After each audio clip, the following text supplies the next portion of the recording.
Hello everyone and welcome back to How to Become an Educator at Unacademy course. For those who don't know me yet, this is me. My name is Jade and I'm studying languages. And I also teach English and Portuguese. I love teaching and I love learning even more. I believe if we want to teach something, we can't teach anything if we don't like to study ourselves.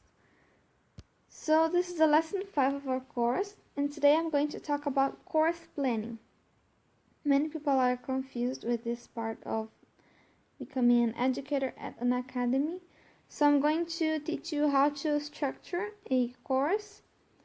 Also, what to do in your overview lesson and what you should include in both your overview lesson or the other lesson, what to include in your course, okay? So let's get started. Step 1 is researching. So after you are assigned a course, you should make your own research about your subject so you can distribute your contents all through the course, okay?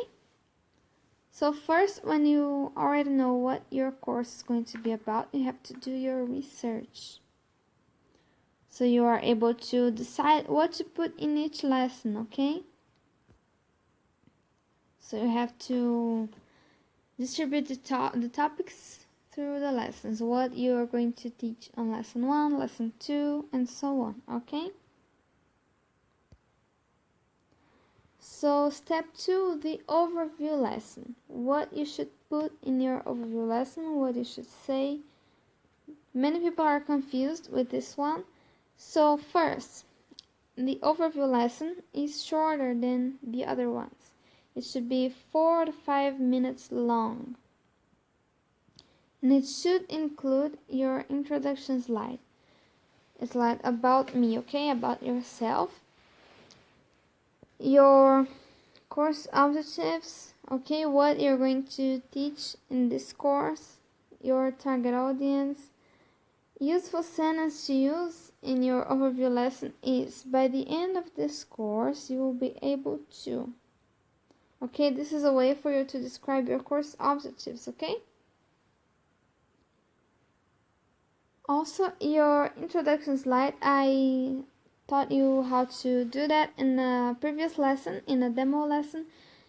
You should include a picture, okay, and a brief description about yourself, your qualifications. Okay, so overview lesson includes about you, a slide about you, and your course objectives, okay? What people will be able to do and what they will learn in your course. You should motivate your students to watch your whole course, okay? One tip is, if you want to, I myself find it easier to record the overview lesson after the course is done. So you can do that, and you can change the order of the lessons later. You can put it in, the important thing is to put it as the first lesson. Doesn't matter if you record the first or last, you just have to leave it first. Step 3, the other lessons. You have to distribute the content of your course in 6 to 10 lessons. So don't worry if it doesn't get to 10. If it's 6 lessons, not counting the overview, 6 lessons besides the overview, it's okay. And each of these lessons should be 6 to 10 minutes long, okay?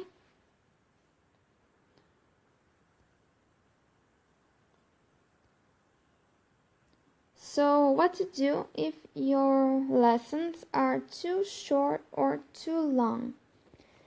First, if 2 lessons are too short, if they are under 6 minutes, you can put them together in one, okay?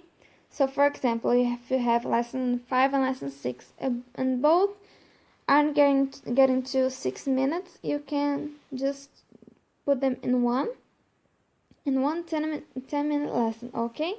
So that will solve your problem. And if a lesson becomes too long, if it's over 10 minutes, you can split it in 2 lessons, okay? 2 6-minute lessons. if your lesson is like 12 minutes, it can be 2 of 6. Okay, makes sense, right? So it's an easy way to solve your problem if it's too long or too short. And what about your course? What if your course is over 10 lessons? If it has over 10 lessons, first you talk to your advisor. And instead of 12 lessons long course, you can do 2 courses with 6 lessons each. So you can divide your course in part 1 and part 2. So that way it'll be under 10 minutes and it'll be 2 courses, okay? So that's easy to solve as well. But what will you do if your course is too short, if it's not even 6 lessons? One easy solution is to add interaction, okay? Either your lessons or your course, if it's too short, you can add multiple choice questions, okay, to your lessons. Especially if you're doing a preparatory course, or for example the NM, if you're doing an NM prep course, it will be very useful to add multiple choice questions. About multiple choice questions, you can add them in the end of your lesson, so you can test your students' knowledge, and you can say, for example, if you don't know the answer, you can watch the lesson again, you can go back, and you can either give the answer right away, wait a few seconds and tell the right answer, or you can leave it for the next lesson. You can say, and the answer to that I'll give you in the beginning of the next lesson. That will give you also more views, because people will watch the next lesson in order to know the answer. And they will also guess it in the comments. That way your course will be much more interactive. And one more thing you can do is do question resolution. You can add a whole lesson of question resolution by the end of your course, for example, and that will help your students to prepare for the exams, and they will also be familiarized with the kind of questions they might find. So it will be easier for them, and they will be familiarized with the questions in the exam they are going to take. Okay, so that's a nice suggestion. So that was it for today. You learned how to do your overview lesson, how to create your other lessons, how to distribute your content, and what to do if your lesson is too short or too long, or if your course is too long. And if your course is too short, you can add a question resolution lesson by the end of your course, and that will solve your problem.